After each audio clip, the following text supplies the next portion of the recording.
And now tonight, it's my privilege to invite to our platform Paul Young, the writer of the best-selling book, work of fiction called The Shack. We've had him around this week, and it's been a thrill to get to know him.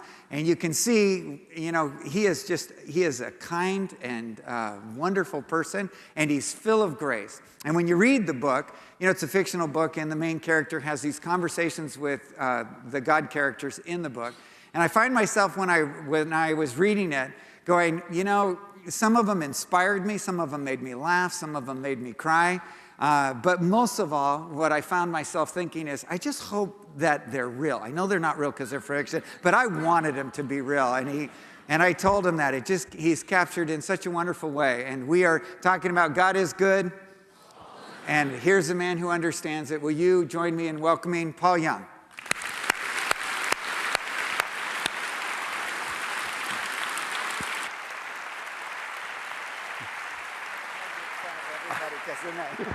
They think I'm a hugger. There's a joke about that. Good evening. Does this thing go up? Yep. I don't have cancer, but I'm still working on it. Wasn't worship wonderful? I mean, I tell you, yeah. I'm at a lot of places, and I understand that Tim writes a lot of the music for worship, and you can tell it comes through a process of brokenness in a heart, and I so appreciate it, because when you know it's from the heart, it just drops on you like that, And I love to see, I didn't know that they were going to do inside his song, the baptism things. You know what I'm talking about, that were up on the screen? Baptism is a huge central part of our relationship with each other as well as our relationship to Jesus. And where I grew up on the mission field in New Guinea, the baptism was kind of the last thing. In fact, in the tribal culture, they would do everything. They would come up to the point where they would pray and ask for a relationship with Jesus and all that. But baptism was the one thing that they got stuck on. And we didn't understand it very well until we had an opportunity to talk to them. And their response is, well, if we do that, then everyone will know.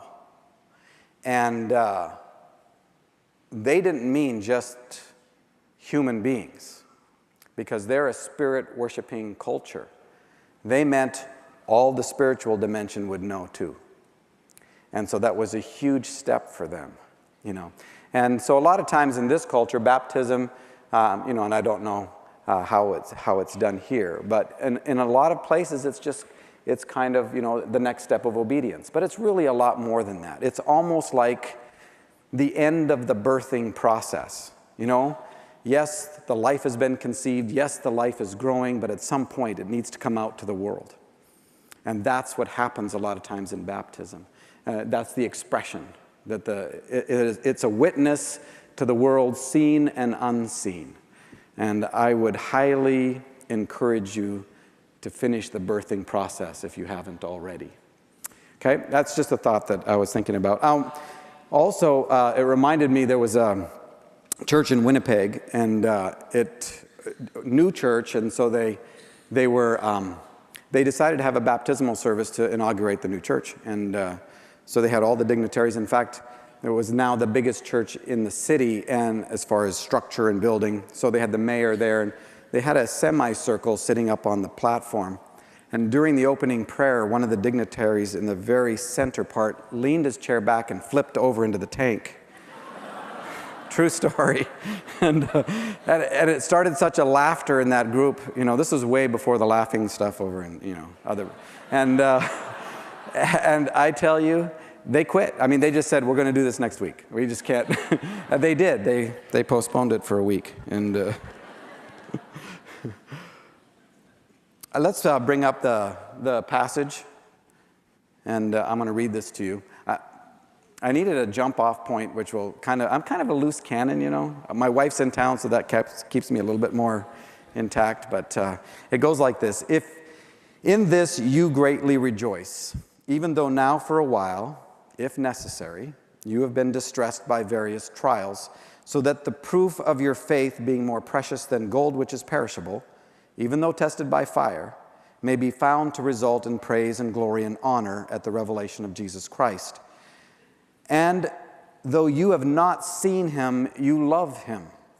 And though you do not see him now, but believe in him, you greatly rejoice with joy inexpressible and full of glory, obtaining, and this is the part I want you to pay specific attention to, obtaining as the outcome of your faith, which has been talking about, right? This faith that is being tested by fire.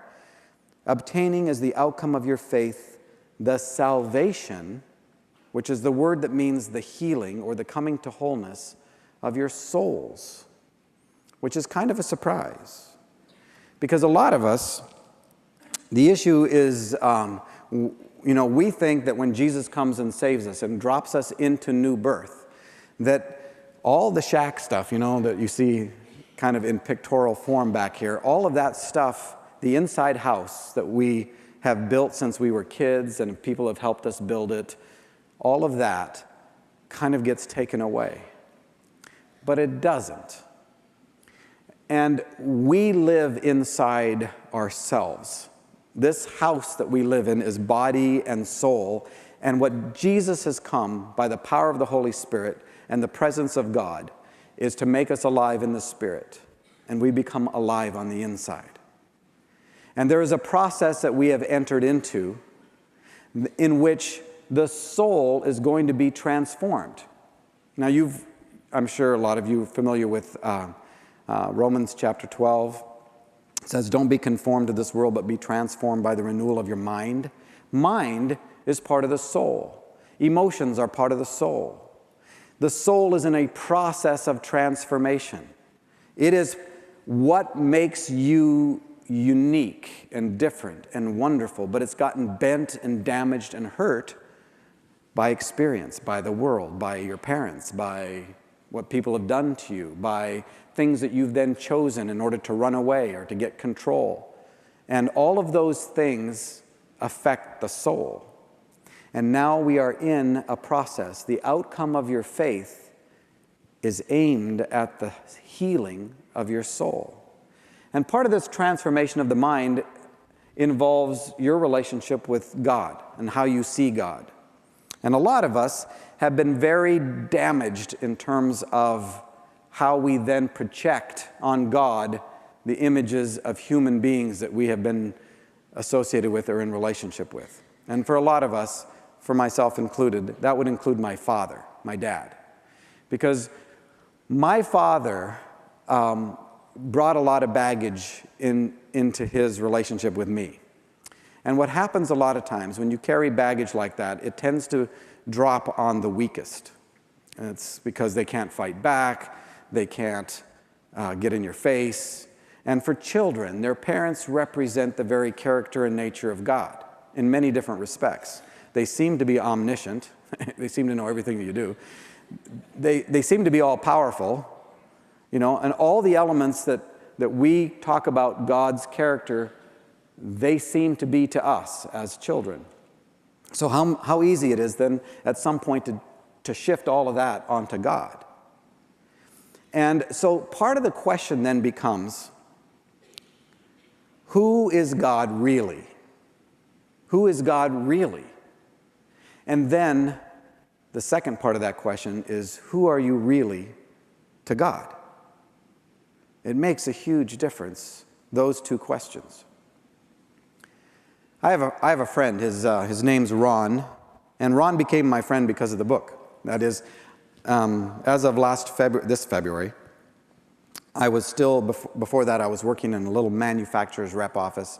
I'm shipping and receiving and cleaning toilets and stuff like that. But I'm on my way out the door because the book is starting to take over my life in a certain respect. And this story that I wrote for my children has gotten out of hand, right? So, it's gotten really out of hand. And so I get an email. I'm sitting in the office, and I get an email, and it's from a guy named Ron, and he says, I live over in Park Rose, which is near Portland. And he says, I don't know if you ever have any time for coffee, but if you do, here's my phone number. Now, I just called him. It came in, I saw it, and I picked up the phone, called him, and I said, so where do you want to go to coffee? And he goes, let's see, I live in Park Rose. I said, yeah, I know, I work in Clackamas. And he said, okay, good. I said, I live in Gresham. He says, oh, okay, we go out. So we talked logistics for a couple minutes, and finally he says to me, you know, I get asked to coffee a lot, but usually I can figure out by the end of a conversation who I'm talking to. Who are you? And I said, what do you mean, who am I? I mean, you're the one that sent me an email asking me to go out to coffee. Pause. Are you kidding me? That's exactly how he sounds. Are you kidding me? Well, Ron turns out to be an answer to prayer. That is, the book has started to pick up momentum, but I'm starting to feel like we need some prayer people around us. Out of nowhere, 4 of my kids, all 4 who were at home at the time, ended up flat on their backs. That had never happened to us before. And so we're thinking, you know what, there's some things being stirred up here, and I could really benefit from having some people of prayer around our family, some intercessors. Well, it turns out that Ron is one of them. In fact, he has a whole cadre of intercessors that are under the radar. And Ron becomes a very close friend very quickly. Part of the reason is he played rugby for 21 years, semi-professionally. If you know anything about rugby, it's a tough sport. I mean, it's football without any pads and rules, basically, you know. I played rugby. Now, I'm not a very big guy. I'm big up here, but I'm not very big, you know. I'm 5'6" and a hope. And I played the position called the hooker, okay? It doesn't sound like a nice position, but, you know, but there is a position in rugby called the hooker. It's usually given to the smallest person, and you go through 2 or 3 hookers a season, you know? And it's a very dangerous spot. But because of that connection, we connected as rugby players. Now, I didn't play it very long because I was a hooker, you know? And so that day, the same day I call him, we ended up going to coffee together in the afternoon. So we meet down at this coffee called Cafe D, downtown Gresham. And we spent about 2.5 hours together of just, was like, you know, you ever have those times when you sit down with someone and all of a sudden you could talk like for a couple years? I mean, it's just like download time and there's this connection. Well, we have that. And then we walk from the little coffee shop down to the Gresham City Park because his family is coming back from a missions trip from Mexico and he wants me to meet them. So we get down there and I'm sitting on a park bench and he's sitting here and I'm sitting next to him and some of his big guy friends come over, you know, big guys. And they sit down and he introduces me as Paul and one of the guys says, so, how do you know Ronnie? And I said, well, we met on the internet.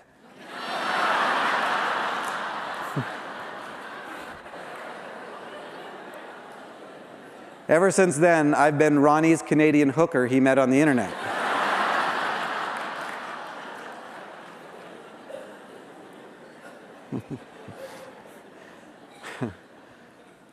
Ronnie, I'm dropping off a case of books to him. And see, we don't know each other at all in terms of our history, our background. I mean, this is just a connection that was made because of this story. And so he wanted a case of books. And so I'm dropping off a case to him in Park Rose at the post office. And we have this little conversation.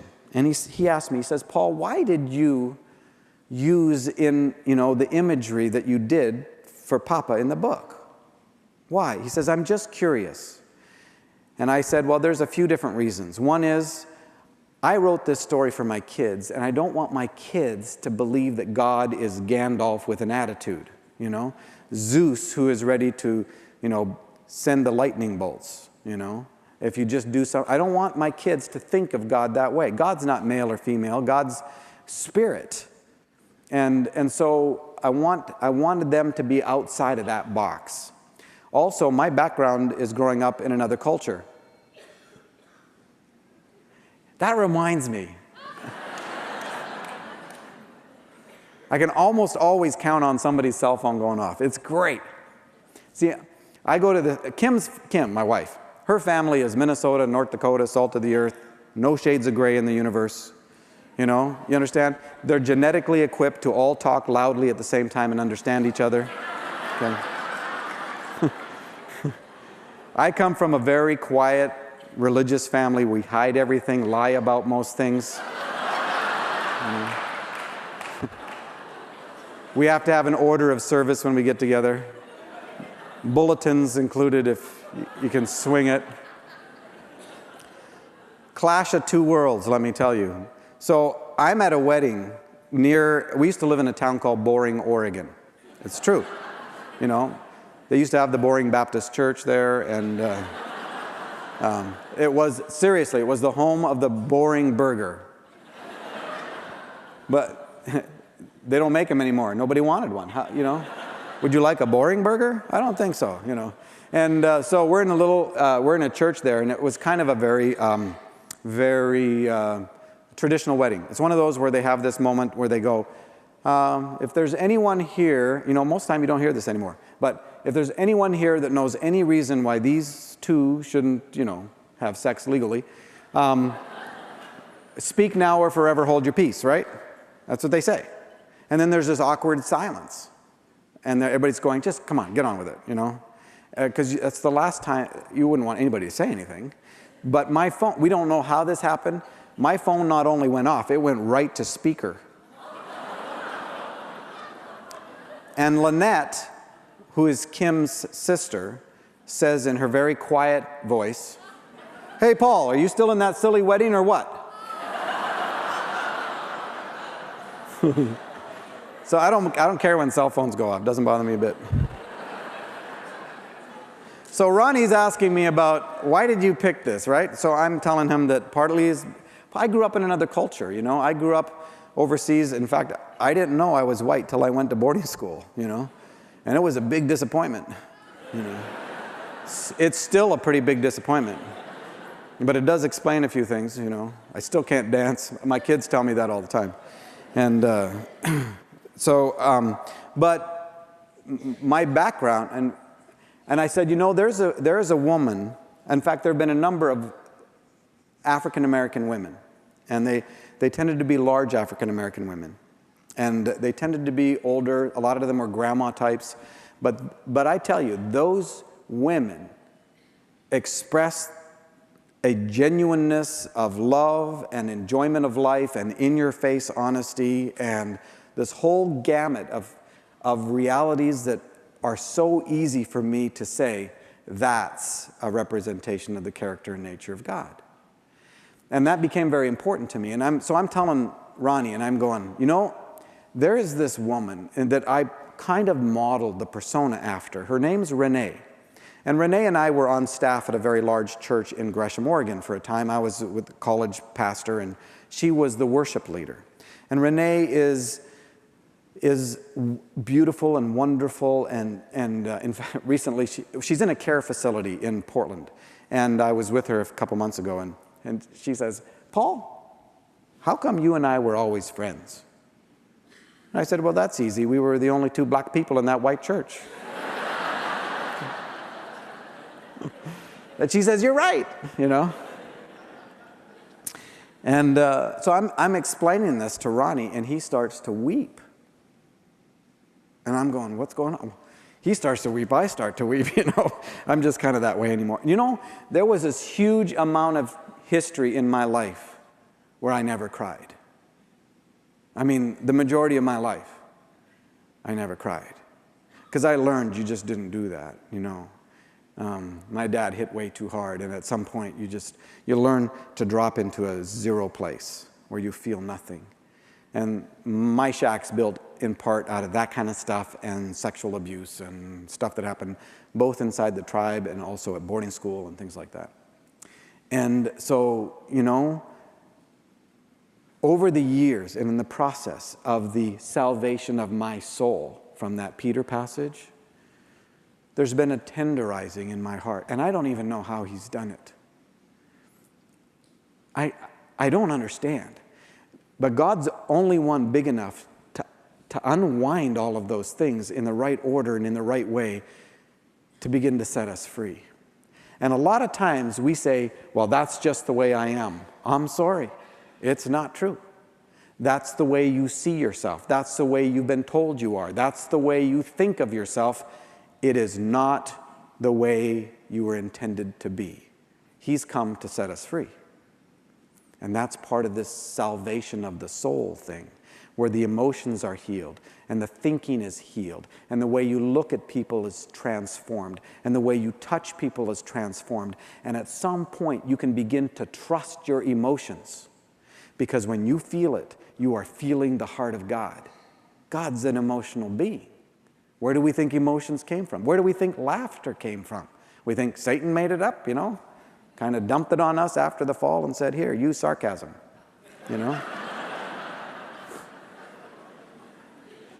It comes because God is fundamentally relational. There's 3 of them. They've been relating before we showed up. All the fruit of the Spirit are elements of relationship. They were there before we showed up. And I cry a lot now. I don't even understand it. But I treasure it. So he starts weeping, I start bawling. I don't even know why, And I'm going, Ronnie, what's going on? He said, you know what? There is a woman in my life who died 2 years ago. She's a large African-American woman, and she saved me. She's Renee's best friend, Tony. Huh. How wonderful is that? Ronnie and I have been on this journey a little bit together. And he's helped me even understand some elements of the character and nature of God. I'll say, Ronnie, this is something I'm working through. He'll just say, it's all right, confidence is high. Confidence is high. He's the one that taught me the little phrase, that's an observation, not a value statement. And that opened up a whole world to me about shame, because shame always said everything's a value statement. I was explaining this the other night when I was first married to Kim, and she would say, Paul, you don't mix the colors with the whites, or, shame in my life was so deep, I couldn't hear an observation. I heard, you're a lousy human being. I wish I'd never married you. I wish you didn't exist. Because that went all the way back, into the crap. And Ronnie helped me put words to that. God is in the details of our lives, totally. We tend to separate our spiritual lives and our non-spiritual lives, And it's kind of old covenant kind of thinking. In the Old Covenant, when they built the tabernacle, they had a little inscription that they would inscribe on all the furniture, all the pieces of the tabernacle. That the tent of meeting that was in the center, and they would camp 3 tribes on each of the 4 sides, north, east, south, and west, all centered on the centrality of the throne of God in the middle. And it was all picture language to teach us about the reality of God and His kingdom when it would show up. And they would dismantle this thing every time they moved, and they moved a lot. So to keep from losing pieces and having them separated, they would put a little phrase on everything. It was on the spoons, and it was on the wood pieces, and it would say, "Holy unto the Lord, holy unto the Lord." And that would help them as they went. So there was a sense that everything around that temple or around that tabernacle, that was the spiritual part of life, because that's where, the sacrifices would be. Everything was centered there. And there was a sense that you had to work through the priesthood and everything else to be involved in that. And we carry a little bit of that over. And we have this idea that, there are the spiritual parts of our lives, and that's the part where we have our eyes open to see God do stuff.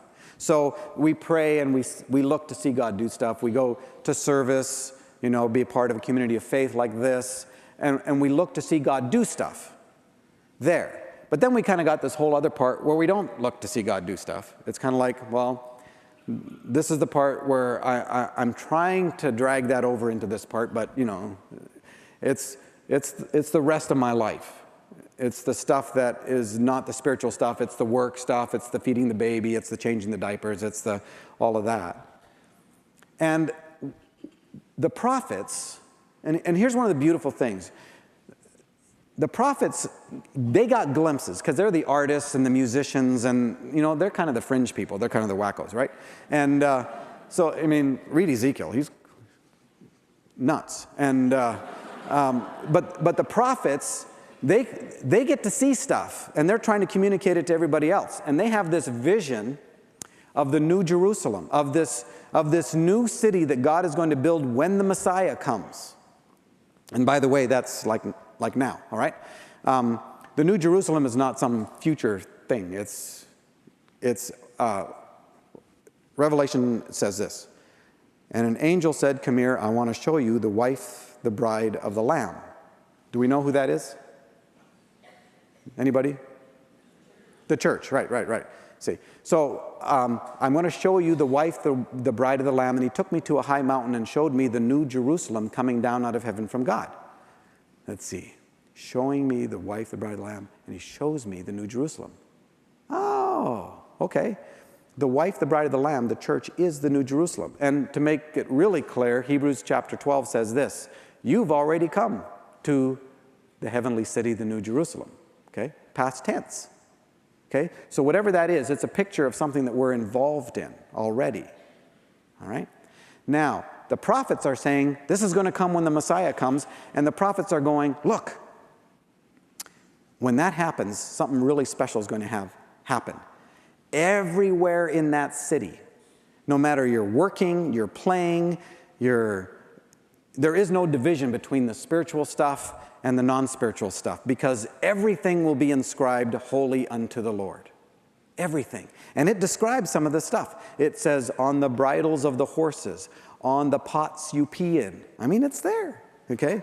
I'm serious. There is nothing that God does not come into the center of. Why? Because he's come to live inside us. He's come to live inside this shack, the soul. And from the inside, he begins to transform it. And the question is, who is God really? And we sang it. That is such a powerfully beautiful song, that you are good. You are good. I don't understand it sometimes, but you are good. Okay? Who is God really? Is someone whose affection is on us. Why? Ephesians 1:5 says that before the foundation of the earth, this is where Father, Son, and Spirit are getting together to figure, how are they going to do this? I don't know how they do that, but they did it, because it says that before the foundation of the earth, they decided to do what? What is all of this about? What is this world about? What's the goal of this? It says they decided to adopt us as sons. As sons. Adopt us as sons. I got to tell you something. We get a call. I've got 2 married kids. I have 6 children. 2 of them are married. Chad's the oldest, and they have a baby named Gavin, and he's my first grandchild, my first grandson, and he is the 4th William in a row. This is the William confusion. And my dad is William Henry, I'm William Paul, my son's William Chad, and I said, Chad, you don't have to name a son William, please, He did it anyway. So we got William Gavin. We all go by our middle names. And then my 23-year-old son is Andrew. So Andrew and Courtney, they're parents of my first granddaughter, which is 3.5 weeks younger than my first grandson. So I've got 2 grandkids. Well, we're on Skype this morning because we're having grandbaby withdrawals or something, I don't know. But so we're on Skype talking to Elle this morning, which is Courtney and Andrew's little baby girl. And And about 6 months ago, Andrew and Courtney came to us and said, the Lord has put on us, in our hearts, a desire to adopt a baby from Ethiopia. Now, at this point, they're too young still to go through the process, but they're going to go through that process. We are ecstatic as a family. I mean, we are so thrilled. And so that's exciting. So they're, this morning on Skype, they're telling us about different ways that they're fundraising to help this whole process of adopting this baby. And then Andrew says, oh, I got to show you this thing that we got, Elle, but it's on back order. And he reaches down, he says, look, and he holds up an EPT positive. All the men are going, what's that? I'm going to have another grandchild, okay? Yeah. But here's the point. And this was a planned child because they had one shot in timing-wise so that they can keep the ages separated from when they start the process to adopt a baby from Ethiopia. When the baby from Ethiopia comes into our family, when it comes into their family, that baby will be adopted in. There will never be a question, ever, whether that child is a son or daughter, ever. Remember the story of the prodigal son? And you've got the father, you've got the two boys. And here's the wildness of that story. The father's love is consistent, is exactly a flat line. He never loves less at any point. He only loves completely. So everything he does is motivated by love, whether it's the giving of the inheritances, whether it's the looking, whether it's the running, whether it's the finding the other boy upstairs, right? All the dynamic in that story is supplied by the boys and their inability to comprehend the father's love. So they're all over the map. One of them, because he doesn't understand the father's love, he knows he can't perform to get it. He's just not like that. He's not like his older brother. So he leaves, right? He goes toward rebellion. The other brother goes toward religion, right? He thinks he can perform his way into an affection he already has. And he acts that way because that's how he thinks reality is. Remember I said part of this transformation of the soul in Romans says it's the renewing of the mind. We have to exchange things that we thought were true but are truly lies for the truth. And the truth is that from the very beginning, God intended to adopt us as sons. That's who we are to Him. And that makes a huge amount of difference. Nowhere in the story of the prodigal son does there ever a question, well, he is not my son any longer. They are always sons. And all of a sudden, those of us who have been feeling like slaves and servants of God and things like that, trying to work ourselves back into relationship with a God who is angry with us, who has set the bar so high that we continue to fail. I was thinking the other day, it's kind of like God says, okay, we've got, we're going to teach you to be a high jumper. Okay, you know. Now, so Paul, you're going to be a high jumper. Okay. So let's see. So what do I do? You jump over this bar. How high is that thing? Oh, it's 15 feet. 15 feet. Oh, don't worry. I'll give you the Holy Spirit. He'll help you. Okay. And if you don't make it, I'm going to really be ticked off. Okay. And you give it your best shot. And I can get maybe 3 feet, you know. And so we work on technique. And I read stories about great high jumpers. And I study the high jumpers of history. And I work so hard at it. And I get better. I get to like 3.5 feet. And I feel like I'm failing, and I'm failing, and I'm failing. And finally God says, you know what? It's not going to work. I think I should go find somebody else. Somebody else that could do this better than you. And a lot of that came from my history with my own dad. All my stuff that I then projected on this God. And when I said, "Who am I to you?" the answer was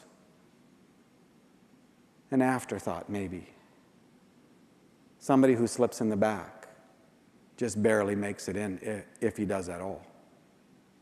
You know, we grew up with it. I know that I know that you got an A-, but I know you can do better than that.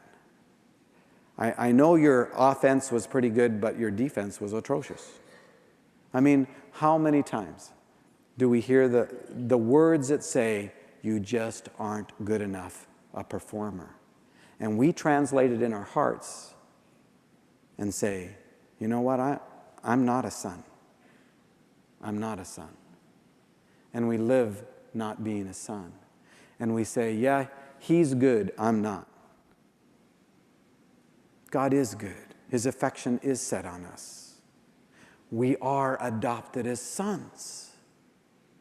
There is never a question, except we put on these glasses, and this is the process that we're in to try to be transformed.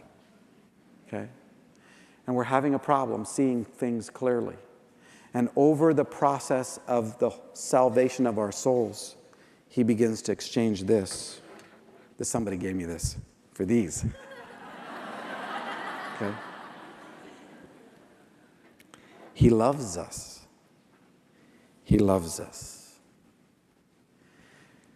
We are involved with a God whose affection is set on us, who is determined to heal us from the inside. The rules, the performance, doesn't work. You cannot heal yourself by doing stuff to cope with your behavior. You've got to realize that he's crawled into the middle of your heart, into the middle of your life, to heal you from the inside. You know, I've been religious my whole life. I'm a missionary kid and a preacher's kid and went to Bible school. I've been trained in trying to do it. It never healed anything in the shack. All it did was teach me to hide what was going on in there.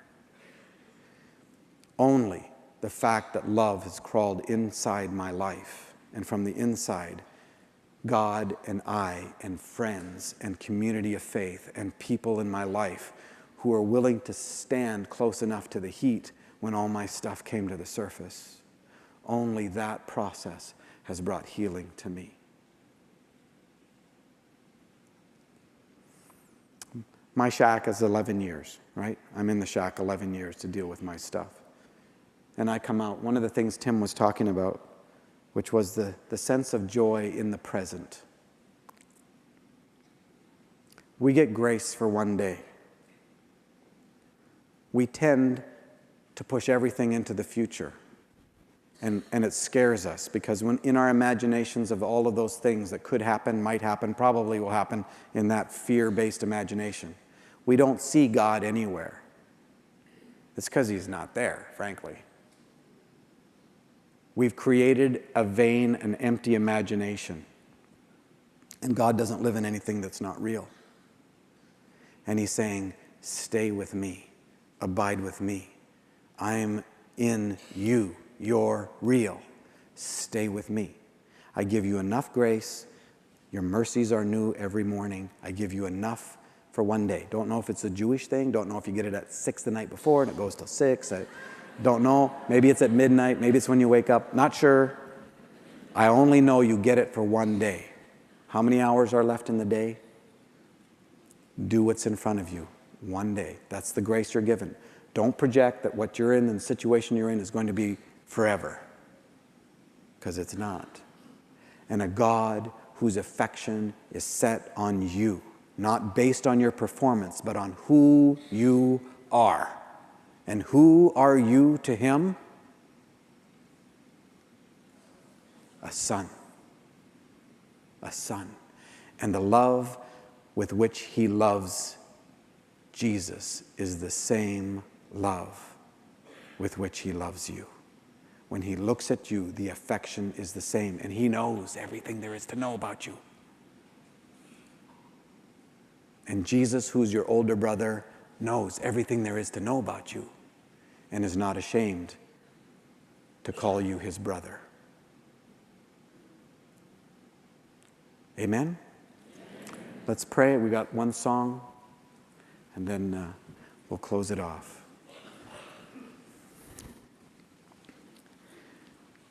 My friend Ronnie goes down to, this is part of the prayer. My friend Ronnie goes down to Mexico he's asked to come down there to pray. He doesn't even speak Spanish. He's invited to a meeting, a conference of church leaders, pastors. And he's asking the Lord, why? Why? Why am I here to do this? And the Lord says, here's what I want you to do. Every man that comes to you for prayer, I want you to reach down under his chin and lift his face. And so that's what Ronnie did. Every man. And when he did that, the men would burst into tears. They were not used to looking into the face. Everything is shame. Everything is down to the ground. And I want the Holy Spirit to come lift your chin so that you can look into his face. And I want you to see clearly what you see, because you will see the absolute affection of the Father. And so, Holy Spirit, come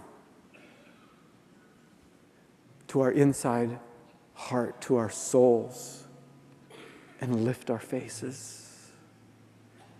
And may you help us take off the old glasses. May we see clearly. Yeah, you know everything there is to know about us. All our junk.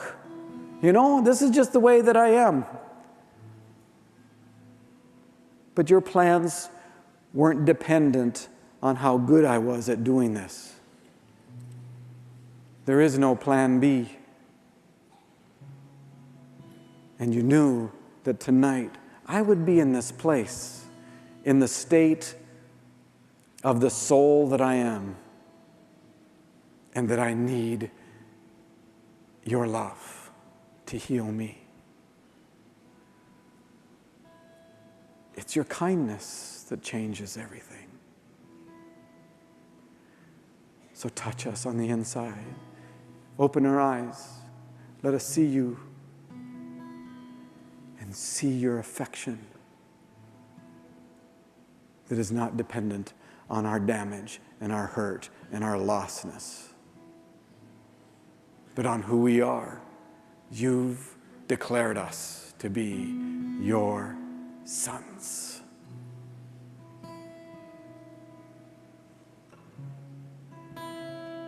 Thank you.